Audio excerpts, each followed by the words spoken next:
Сәлеметсіздер ме, шыншыл кино арнасының көрермендері. Бүгін біз «Залечь на дно Брюгге» атты фильмді сіздерге ұсынамыз. Бұл фильмнің режиссері Мартин Макдонах. Фильм 2008 жылы шыққан.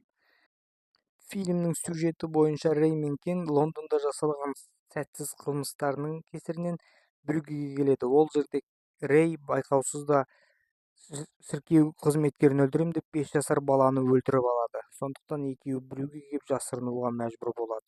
Бұл қала Кенға қатты ұнайды, ал ол Рейға ұнамайды. Сондықтан Гарри осы қылмыстың себебінен Рейді өлтіру керек дейді, бірақ Рейді өлтірмеген Кен оны басқа қалаға жіберіп өз Гарриге звондайды. Гарри осы сәтте тоқтамастан Брюггеге келіп Кенмен есеп айырыспақ болып, екеуі сыра ішіп әңгімелесіп, сосын шіркеуге қарай бет түзейді. Бірақ Рей де жарты жолда қайтып келген еді.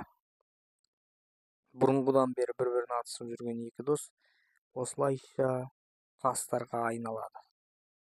Гарри қылмыс әлемінде әрқашан сөзінде тұратын адам. Ол өлтірем дегенін өлтірмесе болмайды. Сөйтіп ол Рейді өлтіріп, баланы өлтіргені үшін деп өз-өзін де өлтіріп тастайды. Фильм өте шытырман оқиғалы және ерекше динамикаға құрылған. Бұл комедия және трагикомедия, черная комедия жанрларында ерекше сюжеттік бұрылыстары бар. Кейіпкерлері терең және әртүрлі. Бұлар картиналармен де байланысты. Мартин Макдонахтың бұл кейіпкерлері ерекше жасалған.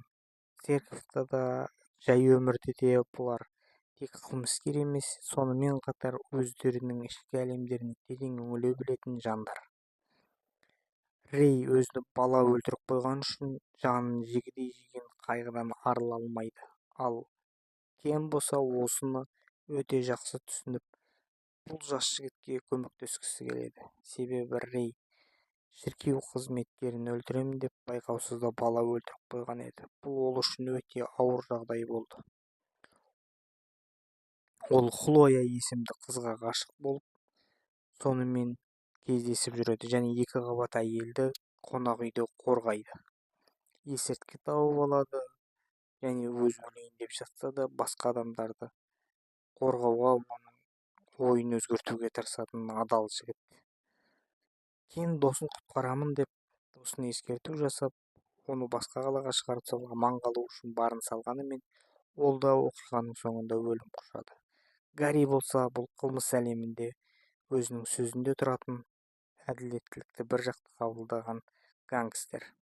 Ол бала өлтіріп қойсам өзім өлтірем деген уәдесіне тұрып өз-өзін өлтіріп тастайды. Бұлар Брюггеде осындай шытырман оқиғаларға тап болып, бір-бірінің өмірін, тағдырын осылайша аяқтайды. Қылмыс әлеміндегі жандардың басқаша өмірде нәзік әрі мейірімді болатынын көрсете білген өте таңғажайып фильм.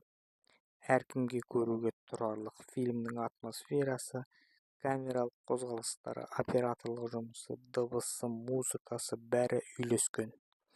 Бұл жерде осы замандағы барлық бұзылған өте өрескел дүниелерді эстетикалық тұрғыдан адамдарға танымал етіп берілген. Бұл жерде ергежейлі расист те бар және қанша қылмыс жасаса да адамгершілік, моральдық қасиеттерін ұмытпаған кейіпкерлерде өмір сүреді. Ерекше диалогтары, қаланың әдемі көріністері және қоғамдағы өте кереғар пікірлер фильмнің өне бойынан көрініп тұрады. Махаббат оқиғасына да куә боламыз. Бұл жерде махаббат тек қыз бен жігіттің арасында емес, ерлердің арасындағы бір-бірін түсінетін адамгершілік махаббат сезімі, достық сезімі тереңінен қозғалған. Аяғы ауыр әйелді қорғайтын көріністер бұл өте ғажап сәт. Себебі ана ол өмірге бала әкелуші. Қылмыскерлердің бір-біріне деген берген уәдесі ол әрқашан орындалуы тиіс. Міне, принцип деп осы жігіттерді айтуға болады. Фильмді бәріңізге көруге ұсынамын. және де осы видео ұнаса лайк басыңыздар, пікір жазыңыздар және маған жазылуды ұмытпаңыздар. Баршаңызға алғысым шексіз. Фильмнің аты «Залечь на дно в Брюгге» деп аталады. 2007 жылғы және көптеген марапаттарға ие болған. Баршаңызға ұсынамын. Рахмет.